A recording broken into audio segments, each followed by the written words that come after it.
그림 하나 보여드릴게요. 보일지 모르겠어요.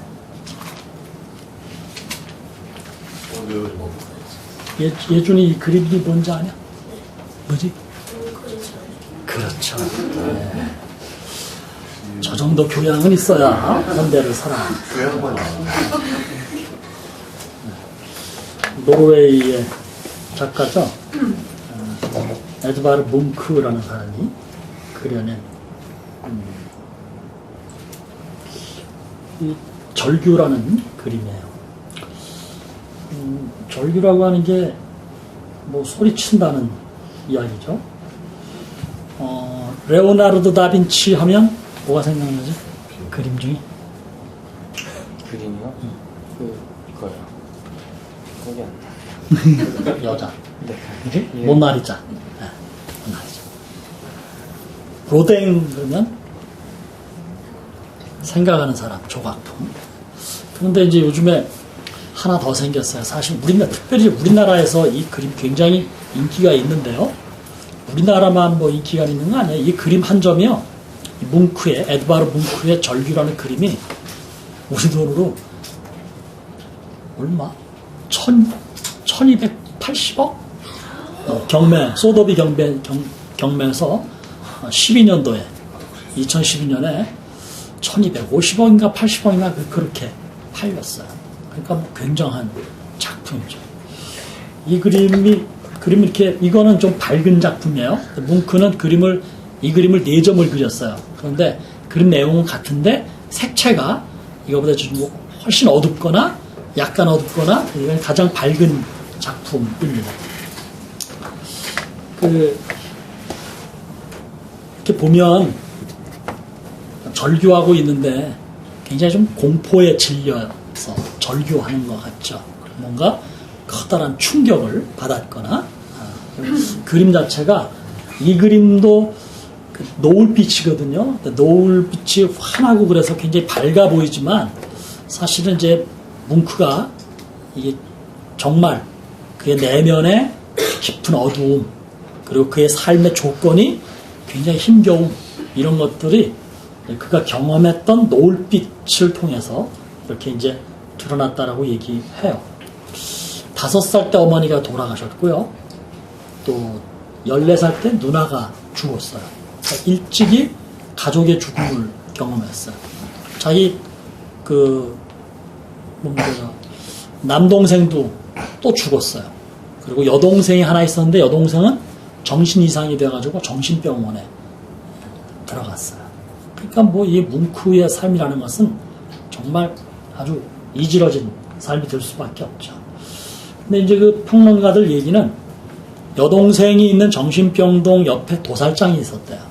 그래서 여동생을 만나러 갈 때마다 그 도살장에서 들려오는 짐승들의 죽어가는 소리. 요즘은 뭐 시설이 작지만 옛날은 그렇지 않지 않습니까?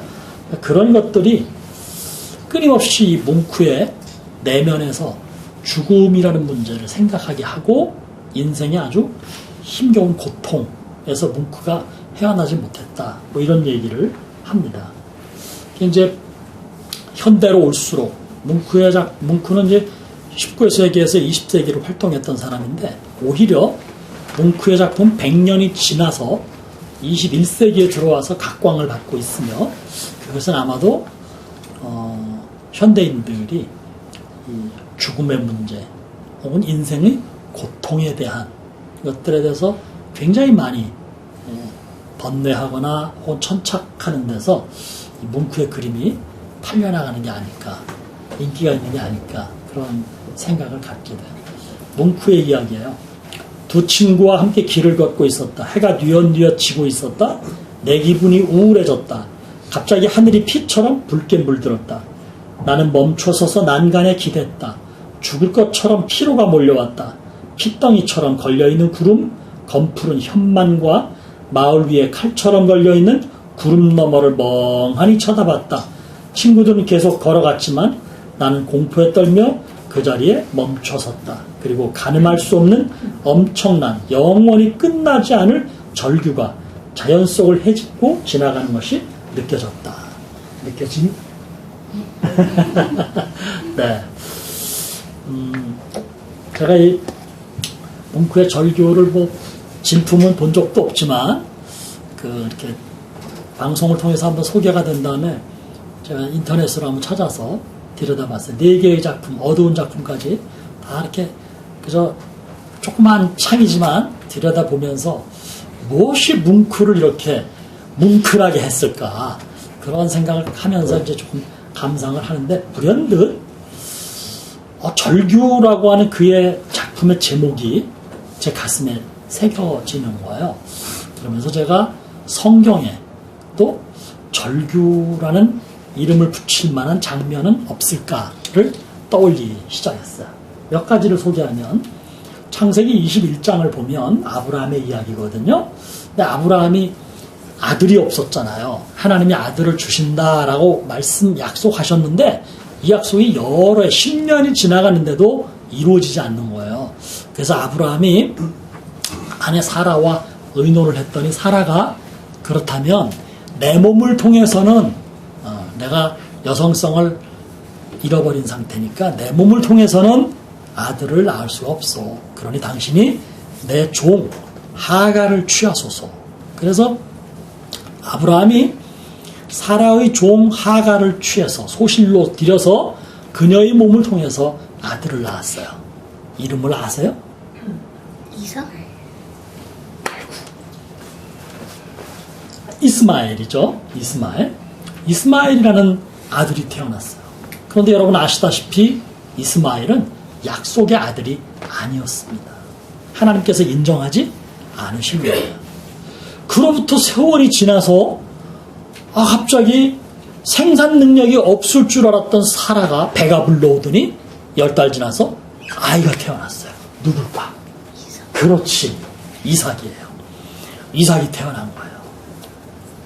동서고금을 막론하고 적자와 서자 사이에는 건널래야 건널 수 없는 강이 있는 법. 현대는 아니지만 지금은 민법상 도저히 그런 허용되지 않죠. 옛날엔 다 그래요.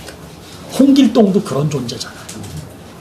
이스마엘과 하갈이 사라와 이삭으로부터 업신여김을 받는 거죠. 이삭이야 어리지만 사라는 달랐어요. 여인의 마음은 종잡기 어려워요. 저 그렇지 않습니다. 분명히 사라가 허락을 했어요. 내 여종을 취해서 그랬는데도 불구하고 사라가 질투가 생겨나는 거죠. 그래서 결국은 그 집안 문제가 어떻게 귀결되는가 하면 하갈과 이스마엘을 쫓아내는 겁니다. 그들에게 물 한 짐 지어서 쫓아내는 거예요. 여러분 아시겠지만 전 가봤기 때문에 더 절실히 알아요. 그 광야에서 먼지가 펄펄 나는 광야에서 오아시스가 어디 있는지도 모르는데 물 한 통 짊어지고 나가라는 것은 죽으라는 이야기예요. 하갈과 이스마엘이 광야로 나갔다가 가지고 지고 있던 물 다 마시고 물이 없는 거예요. 이스마엘이 목이 마른 거예요. 여러분 아들이 목이 마르면 엄마는 뭐가 마를까? 그렇죠. 아들이 목이 마르니 엄마는 피가 마르는 거죠. 아들이 목말라서 고통하고 있을 때 어미 하갈이 하나님께 부르짖습니다. 살려달라고. 목 놓아 우는 거예요. 그런데 놀랍게도 약속의 자식이 아님에도 불구하고 하나님께서 허락하신 생명이었기 때문에 하나님은 이 하갈의 목 놓아 우는 소리를 들으셨어요. 그리고 사자를 통해서 말씀하셔요. 하갈아, 두려워하지 마라. 하나님이 저기 있는 아이의 소리를 들으셨나니 일어나 아이를 일으켜 내 손으로 붙들라. 그가 큰 민족을 이루게 하시리라. 하갈이 눈을 뜨고요. 보니까 샘이 보이는 거예요. 오아시스를 발견한 거예요. 그래서 이스마엘의 목을 죽이게 했어요. 그런데 육체적인 갈증만 죽이게 된 것이 아니고요. 하나님의 사자가 하갈에게 말씀하시던 마지막 부분에서 내 아들로 큰 민족을 이루게 하리라 라고 하는 하나님의 약속을 하갈이 받아내는 거예요.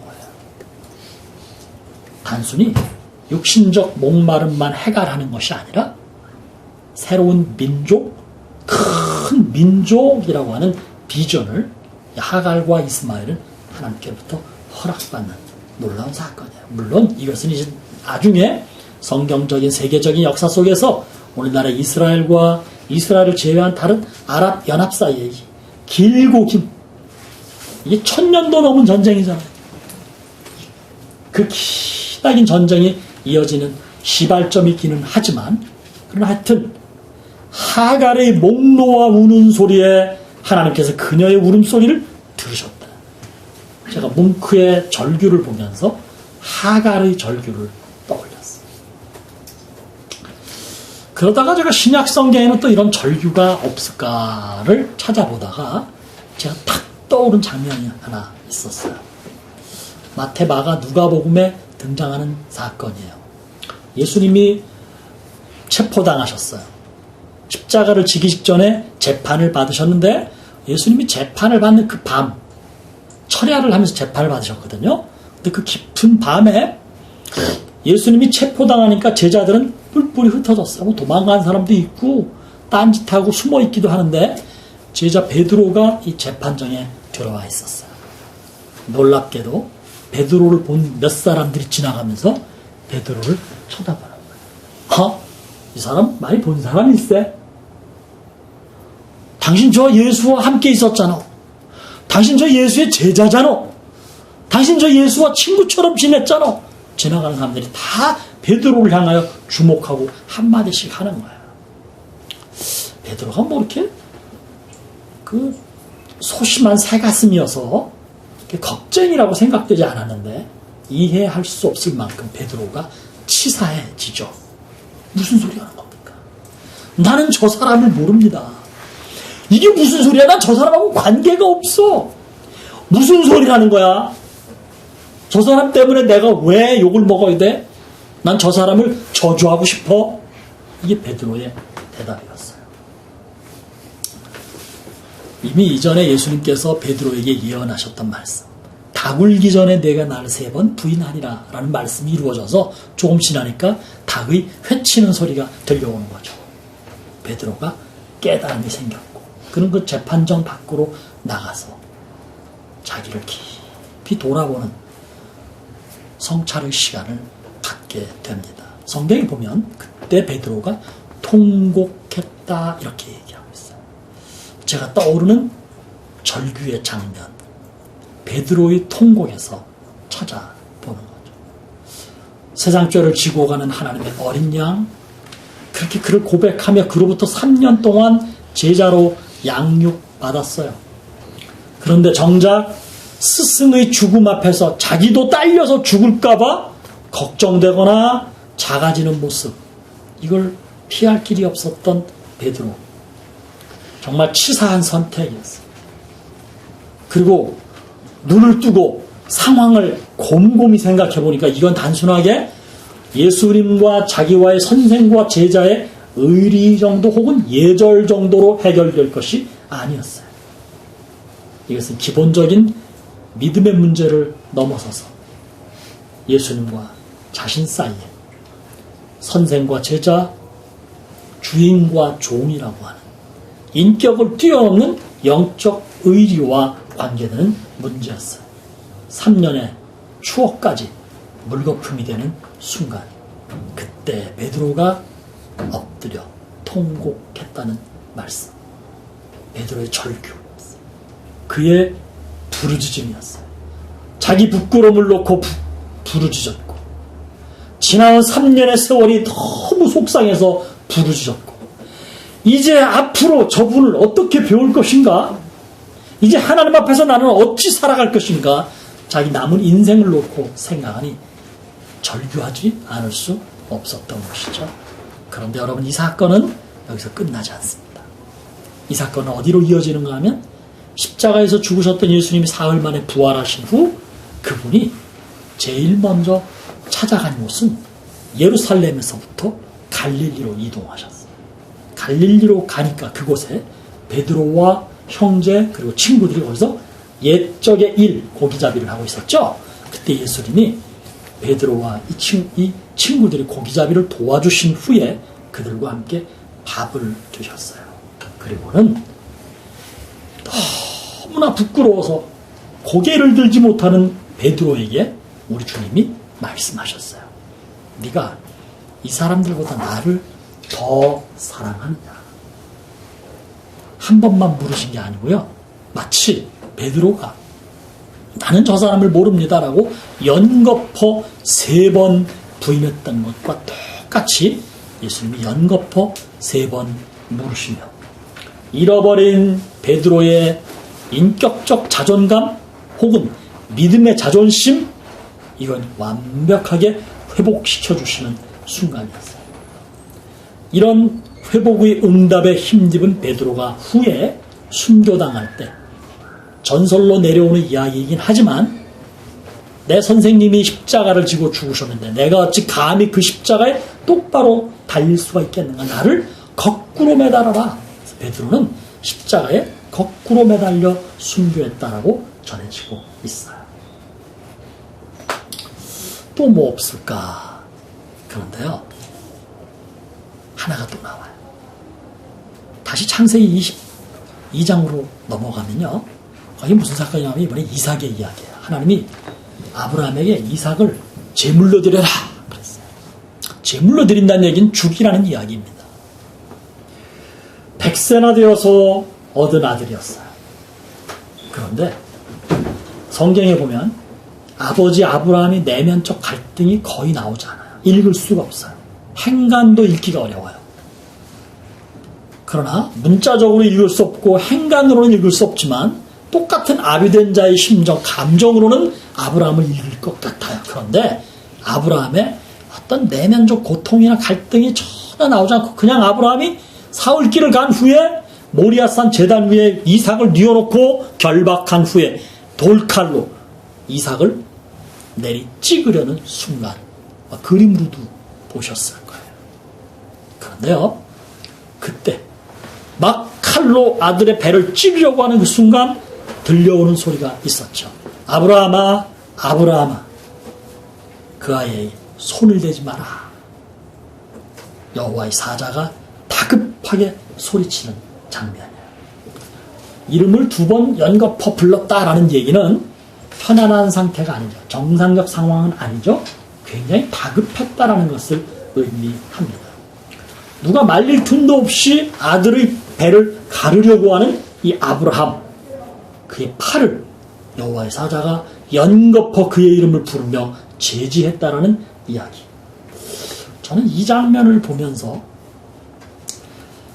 정상적이라면 아브라함이 하나님이여 어찌 이럴 수가 있습니까?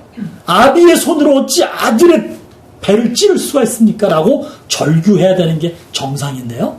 제가 생각하거나 기대했던 절규는 나오지 않고요. 반대로 아브라함이 칼을 들어서 아들의 배를 내리 찍으려고 하는 순간 그 뒤에서 여호와의 사자가 아브라함아, 아브라함아, 내 손을 아이에게 대지 말라. 점잖게 얘기하는 게 아니에요. 아주 다급하게 소리치는 음성이었어요. 저는 이걸 절규라고 봐요. 이 절규가 여호와의 사자가 절규한 것인데 사자는 보내심을 받은 자잖아요. 대신하는 거잖아요. 결국 이 소리는 아브라함을 바라보며 이삭을 바라보는 하나님의 절규라는 생각이 들어요. 아, 절규는 인간만 하는 것이 아니고 급할 때는 하나님도 절규를 하시는구나. 하나님은 우리가 절규할 때 응답하시는데 점잖게 내 아들이 큰 민족을 이룰 거야. 네가 이 사람들보다 나를 더 사랑하느냐? 이렇게 점잖고 폼나고 각진 모습으로만 응답하시는 게 아니고 다급할 때는 하나님도 사람의 이름을 연거푸 2번 부르면서 내 손을 멈춰라. 하나님도 절규하시는구나. 100세의 아들을 주리라는 약속을 받았는데요. 그 약속이 25년 전에 세워진 약속이에요. 이 약속이 성취되기까지 25년 걸렸어요. 아브라함에게. 근데 이 25년 사이에 아브라함이 여러 가지 잘못을 저질러요. 기다리다가 아들을 안 주시니까 아브라함이 삐져가지고 자기의 종이 있어요. 엘리에셀이라고. 어려서부터 키웠어요. 아브라함이 됐습니다. 하나님. 뭐 주신다고 한 게 아마 그렇게 직접 주시는 게 아니고 그냥 뭐 하신 말씀인가 보죠? 괜찮아요. 저 안 삐졌어요. 엘리에셀이라고요. 제가 어려서 좀 키우던 제 몸종 하나 있어요. 충직하고 지혜가 있는 아이인데 제가 이 아이에게 제 재산을 상속시킬 겁니다. 하나님의 뜻을 헷갈리고 모르는 아브라함이 제멋대로 요즘식으로 말을 막 던진 거죠. 두 번째, 하나님의 뜻이 아님에도 불구하고 아내가 승낙했다라는 미명하에 소시를 본 아브라함.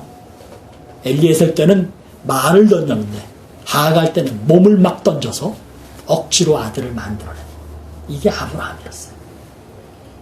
저보다는 당연히 훌륭하지만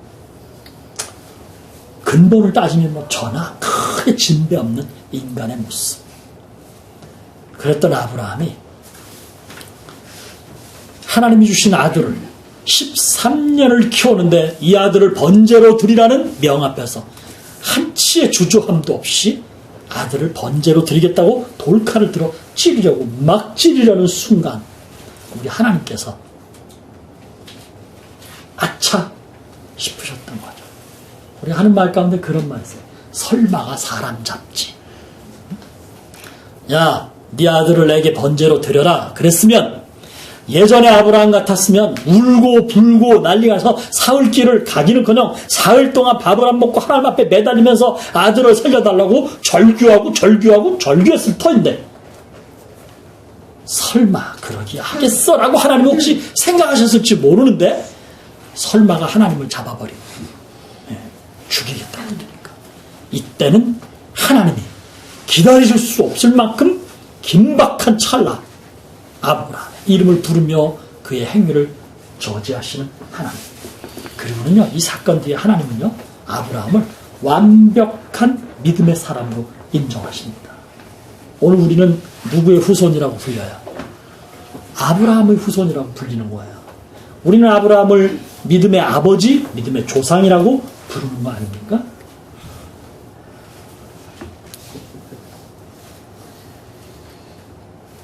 다윗은요, 수없이 여러 번 다윗에 대한 이야기를 했지만 또 재차 제3 이야기한다면 다윗처럼 인생이 힘들었던 사람도 드뭅니다. 뭉크가 절규라는 그림을 그렸던 뭉크가 어려서부터 엄마가 죽고 형제들이 죽고 뭐 죽음과 고통에 대한 심각한 문제들을 안고 살았다고 하지만 사실 다윗은 뭉크보다 훨씬 더 진한 뭉클함을 가지고 있는 그런 인생이에요.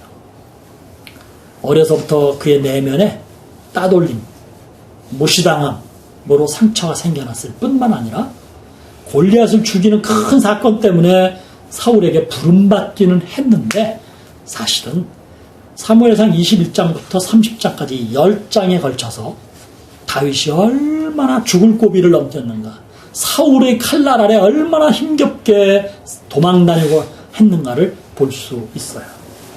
어떨 때는요, 이스라엘에 있는 원수의 나라 아말렉에게 망명해서 거기서 신분을 숨기고 살았어요. 그리고는 아말렉의 왕의 충신으로 변장하고 있었어요. 그런데 정체가 탄로나니까 이 다윗이요, 수염이 다 젖도록 침을 질질 흘리면서 미친놈 행세를 스스로 했어요.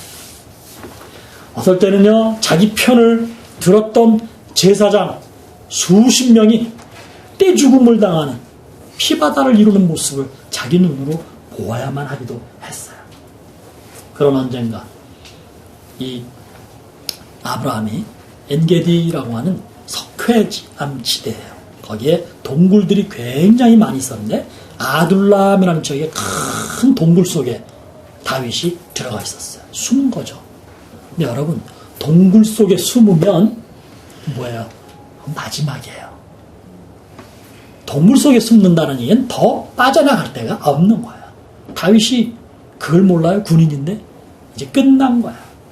그래서 다윗이 이 아둘람의 굴 속에서 깊이 낙심하고 절망했었어요. 그런데 사무엘상 22장 1절 2절을 보면요. 아둘람의 굴 속에서 절망하고 다윗이 그러고 있었는데 400명의 사람들이 다윗을 찾아옵니다. 그들은 어떤 사람들인가 하면 거의 그렇게 써 있어요. 환난 당한 자, 어려움을 당한 사람들이란 말이죠. 빚진 자, 채무자라네요. 채권자에게 쫓기는 사람들이.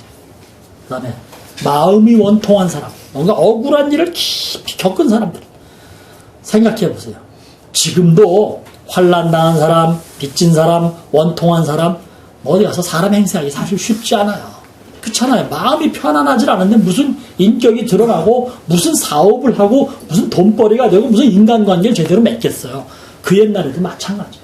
그런데 이 사람들이 어디를 가서 인간 대우 받기 어려운 인격적 대우를 받을 수 없는 사람들이 다윗을 찾아온 거예요. 다윗에게 가면 다윗은 우리를 알아줄 거다. 근데 여러분 지금 다윗이 어떤 상황이에요? 아둘람의 굴 속에 갇혀 있는 거예요. 사울이 칼을 피해서 아둘람 엔게디 광야 질러와서 아둘람의 굴 속에 몰려당한 거예요. 더 이상 나갈 길도 없어요. 더 이상 어떻게 해볼 길도 없어요. 혈혈단신. 그런데 400명의 인간 대우 받지 못하는 사람들이 다윗을 찾아왔고, 놀라운 건 다윗의 반응이에요. 시편 57편 우리가 한번 읽어보십시오.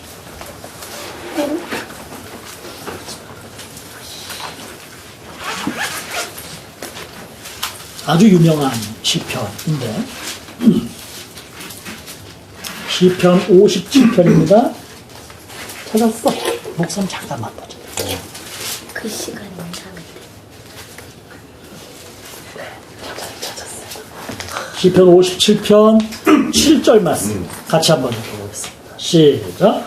하나님이여, 내 마음이 확정되었고 내 마음이 확정되었사오니 내가 노래하고 내가 찬송하리이다. 내 영광아 깰지어다. 비파야 수금아 깰지어다. 내가 새벽을 깨우리로다.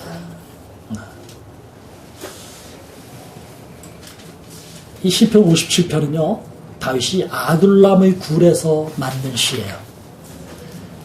혼자서 정말 외롭고 고통 중에 있었던, 뭐 하나 할 수 없는, 아무것도 어쩔 수 없는 낙심 속에, 절대 절망 속에 있었던 다윗에게 400명의 빚진 자, 환난당한 자, 마음이 원통한 자, 인간 대접받지 못하는 거짓대들이 찾아왔는데 다윗이 그들을 보면서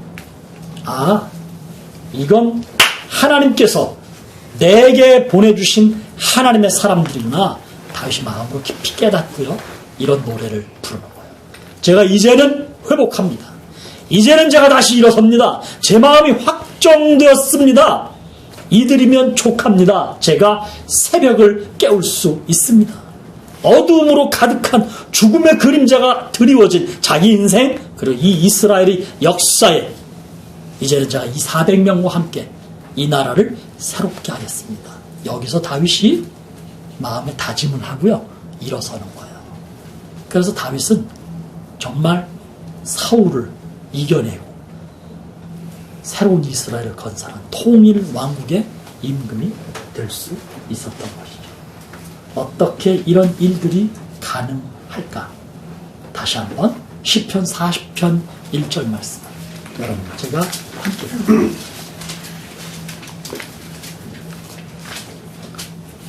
함께 봅니다. 내가 여호와를 기다리고 기다렸더니 귀를 기울이사 나의 부르짖음을 들으셨도다. 아둘람의 굴 속에 갇혀있던 다윗이 얼마나 부르짖었겠어요. 낙심하고 절망함 속에서 하나님께 살려달라고 다윗이 얼마나 매달렸겠어요.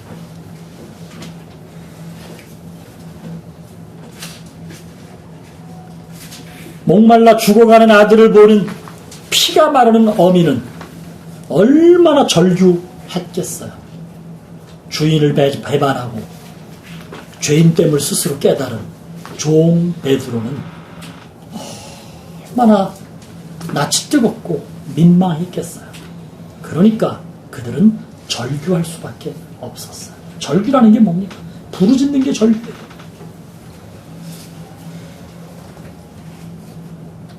다윗은 어려서부터 절규를 알았어요. 목동이었거든요. 한밤중에 양떼를 지키는 목자로 살아가는 다윗. 얼마나 밤이 무섭습니까?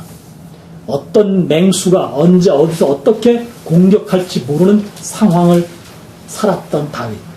그는 하룻밤에도 수없이 여러 번 절규하며 살았을 거예요. 그랬던 그가 이제는 하나님께 엎드려 절규할 줄 아는 믿음의 사람이 되었던 거죠. 그러니까 사울의 칼날도 이겨낼 수 있었고 수많은 외적과의 싸움을 근근히 승리하며 결국은 나라를 건설할 수 있었어요. 자꾸만 빠져드는 수렁에 한번 뛰어들면 자기 힘으로 나올 수 없는 깊은 웅덩이, 깊은 터널 같은 자기 인생. 그런데 다윗은 오직 하나님의 이름을 부르짖는 하나님 앞에서 영적 절규를 통해서 웅덩이와 수렁에서 건짐받는 놀라운 은혜를 수없이 누렸다는 이야기예요. 그런데 이 시편 40편 1절 말씀보다 더 기가 막힌 말씀이 오늘 본문으로 선택한 시편 116편 8절의 말씀.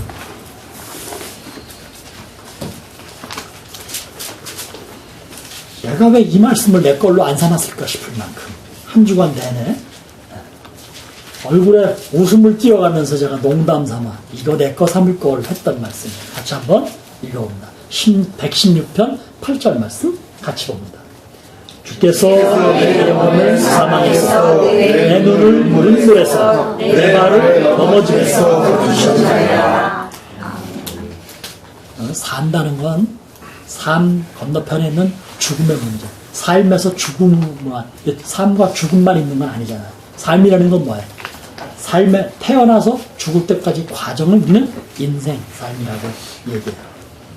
굳이 죽음에 이르렀거나 죽음으로 가고는 어쩜 죽고 싶은 심각한 상황이 생겼을 때만 인생이 힘들고 괴로운 건 아니죠. 그런 심각한 일이 아니어도 우리는 하루에도 여러 번 마음이 괴롭거나 몸이 힘들거나 사는 게 지쳤거나 그런 경험을 할 수 있어요. 어느 인생이나 많은 문제와 상처로 얼룩져 있어요. 다윗은 이것을 딱 두 단어로 설명해요. 하나를 눈물이라고, 또 하나는 넘어짐이라고 이야기해요. 눈물은 뭐예요? 마음의 상처를 눈물이라고 표현했던 것 같아요. 심적 고통. 넘어짐은 뭐예요? 삶에 표시나는 어려움. 예를 들면 몸이 아프다든가, 예를 들면 뭐 경제적으로 어렵다든가, 사람과의 관계에서 어려움을 당했다든가. 그런데 다윗은요, 이런 상황에서 하나님이 자기를 건져주셨다라고 고백하고 있어요. 시편 40편 1절 말씀을 우리 김예나 자매가 올해 자기 하나님 주신 말씀으로 뽑은 거고요. 시편 116편 8절 말씀은 박종민 형제가 하나님 주신 말씀을 뽑은 거예요. 살다 보면 점점 더 깊은 수렁에 빠져들며 꼼짝 못할 때 있습니다. 웅덩이에 갇혀 내 힘으로는 올라올 수 없는 위기에도 직면합니다. 예나나 종민이나 이 두 젊은이들은 이제 비로소 세상이 어떤 곳인지 조금씩 알아갈 때입니다. 자신을 포함해서 인간이 어떤 존재인지를 조금씩 경험할 겁니다. 언제 인간의 도리가 필요하며 어떻게 인간의 의리와 여절을 지켜야 하는지, 사람과의 관계를 어떻게 맺어가야 하는지를 아마 앞으로 경험하거나 깨달아가리라 생각합니다. 그런데 이런 것들을 경험하는 과정은 사실은 이런 거구나 라고 박수치면서 좋아할 그럴 것보다는 어쩌면 실망하거나 좌절하거나 절망하는 그런 경험들이 더 많지 않을까. 제 경험은, 제 인생의 경험은 그렇기 때문입니다. 그러나 억울함에 기가 막혀서 말도 못하고 눈물조차 말라버린 것, 어딘가에 걸러 넘어졌는데 다시 일어날 용기가 전혀 들지 않을 때, 남들 앞에서 무너진 자존심을 세울 생각은커녕 부끄러움에 얼굴도 들지 못하거나, 어쩌면 여기가 내 인생의 마지막일지도 모른다는 최악의 절망감을 느낄 수도 있는 게 우리네 인생입니다. 돈이 인생의 전부가 아니라고 늘 그저 고상하게 살아왔는데 정작은 한 푼의 돈, 한 줌의 쌀, 이게 진짜 아쉬워지는 진짜 가난, 절대 가난을 경험할 수도 있는 게 인생이죠. 내 입장이나 상황과 관계없이 가까운 사람의 절박한 어려움과 아픔을 함께 겪으며 그 사람의 한계 상황을 볼 때 또다시 우리는 절망합니다. 인생이 이쯤 되면 누구나 절규합니다. 그런데 제 경험상 절규가 안 나올 때도 있어요.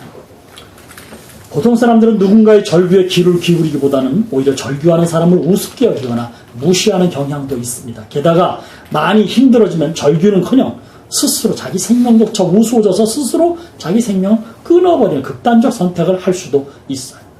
그런데 성경이 앞에서 제가 예로 들었던 몇 가지의 케이스들을 통해서 그런 절체절명의 위기, 아니 절대 절망의 위기에 빠졌을 때 어떻게 해야 할 것인가를 우리에게 전해주는 메시지. 엉뚱한 짓 하지 말고 소리라도 질러보렴. 누가 듣거나 보거나 알까봐 눈치 볼 것 없고 내 심정 드러내면 나를 알아달라고 누구 앞에 나설 것도 없이 아무도 없는 자기만의 공간일지라도 그곳에서 소리라도 쳐라. 이게 하나님이 우리에게 주시는 말씀이라고 저는 생각합니다. 내가 소리 질렀을 때, 아니 내가 소리를 질러야 하는데 소리를 지를 만한 힘조차 없어서 쓰러져 있을 때는 어쩌면 하나님이 내가 질러야 할 그 절규를 내 대신 지르며 나를 찾아오셨어. 내가 너를 사랑하잖아. 내가 너와 함께 있잖아. 너는 내 것이잖아. 네 생명은 내가 준 것이잖아. 하며 우리의 몸, 우리의 삶을 붙들어 주시리라고 저는 믿습니다. 아멘. 뭉크가 그렸던 그림은 부정적 절규였어요. 임박한 죽음의 근자를 감당할 수 없는 최후의 절규처럼 보입니다. 배신자 가룟 유다의 절규도 역시 스스로 목숨을 끊는 비극의 절규였어요. 그러나 전지전능하신 하나님, 그분은 우리에게 믿음을 가진 소망의 절규를 가르쳐 주신 것이죠. 사랑하는 나무 십자가의 성도 여러분, 때로는 절규함으로 자신의 내면을 열어보이시고 절규의 기도로 하나님의 개입과 간섭을 요구하시며, 그래서 거기서부터 당신의 삶이 새로운 차원의 새로운 모습으로 거듭나는 것을 경험하시기 바랍니다. 성경에도 절박함 앞에 절규했던 인물들의 삶은 완전히 달라졌습니다. 하나님의 응답 때문입니다. 기도, 간절한 기도, 절박한 기도, 그 기도로 십자가로 내 인생을 뒤집어버린 예수 그리스도의 은혜, 그 예수 그리스도를 내게 보내주신 하나님의 놀라운 사랑, 이 은혜와 사랑이 연합되는 폭발적 능력으로 저와 여러분의 삶이 나무 십자가의 모습이 새로워질 수 있기를 주님의 이름으로 축복합니다. 아멘. 주님 감사합니다. 절박한 상황에 몰렸을 때 주의 이름 부를 줄 아는 믿음의 사람, 오직 주님만이 내게 인생의 소망을 주신다는 확신 속에 날마다 주의 이름을 부를 줄 아는 소망의 사람으로 우리 모두를 세워 주시옵소서. 예수님의 이름으로 기도드립니다. 아멘.